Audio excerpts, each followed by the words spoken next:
So I do have sympathy and empathy for comics where it's like, especially when you pull up something from the past where it's like, yeah, but they're not that person anymore. You know what I mean? Or how do you find out who you are in comedy without crossing some lines? As a comedian, I feel like you're best suited to answer this question. Why do white comedians love blackface? Like, what is that about? I can't understand why white people, period, love blackface, but like, especially white comedians. Why when we were going through this recent purging of, Jimmy Kimmel and even Jimmy Fallon, I believe, being like, sorry guys, I did this whole blackface thing. I'm like, but why? I don't understand. Like, what is the draw? What is the appeal? I think here's the thing about comedians. In general, like all of us, I would say, even those of us who don't swear, you do comedy because there's you see a line somewhere that people don't want to cross. And as a comedian, you're like, I think I can cross that line.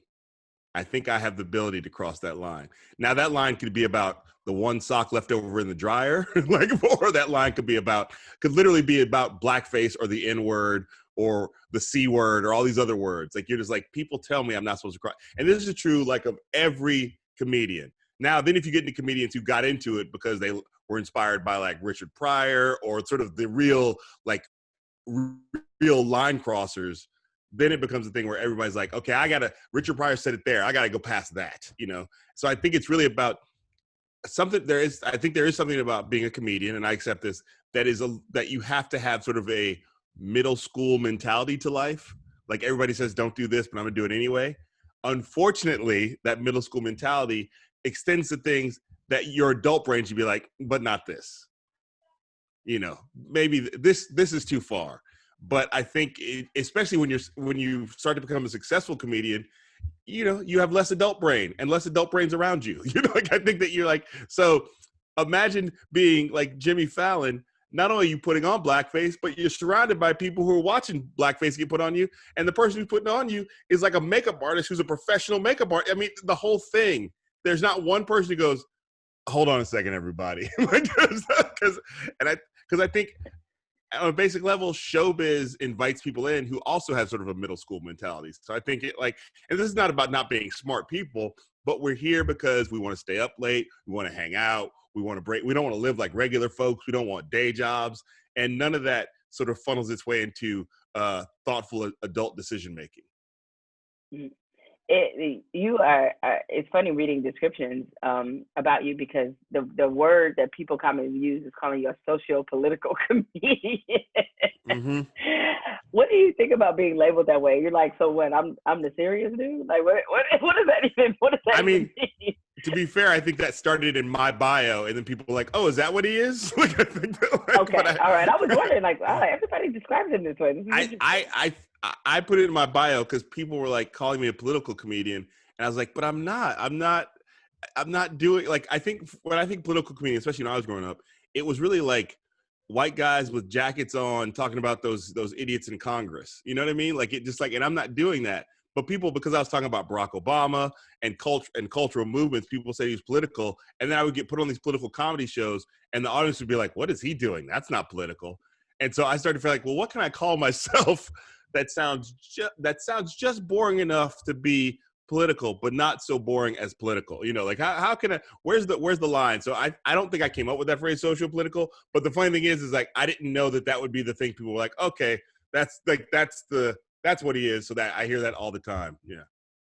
But it's my fault. But does it, in a way, do you, I don't know if stay on high alert is the right way to put it, but knowing that people, especially these days, consciously dig into your background, like somewhere somebody is searching for an old bit that Kamau did in 1998 about something that was talked about much differently then as opposed to now. So like, how much in fear, I don't know if fear is the right word, but how much do you think about that?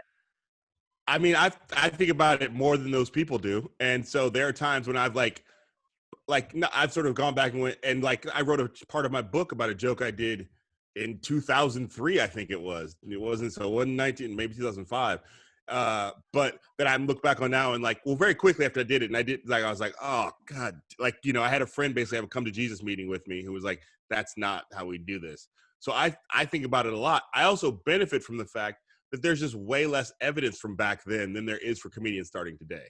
Like we were we were recording on videotape, you know, like we were recording, like it was like, you know, the stuff from the mid 90s, we were doing it on mini discs, you know, stuff that like media that doesn't even exist anymore.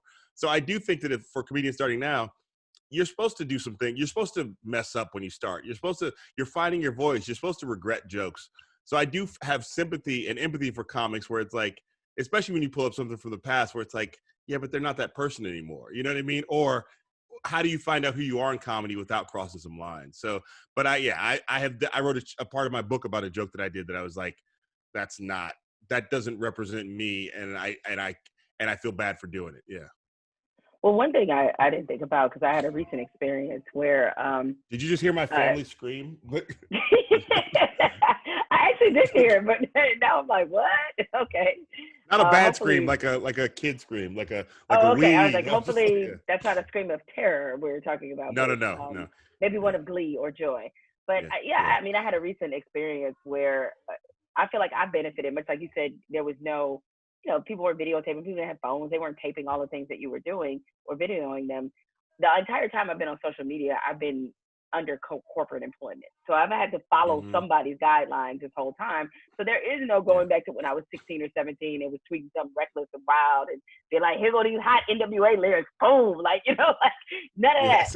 However, that being said, after a recent experience where it was,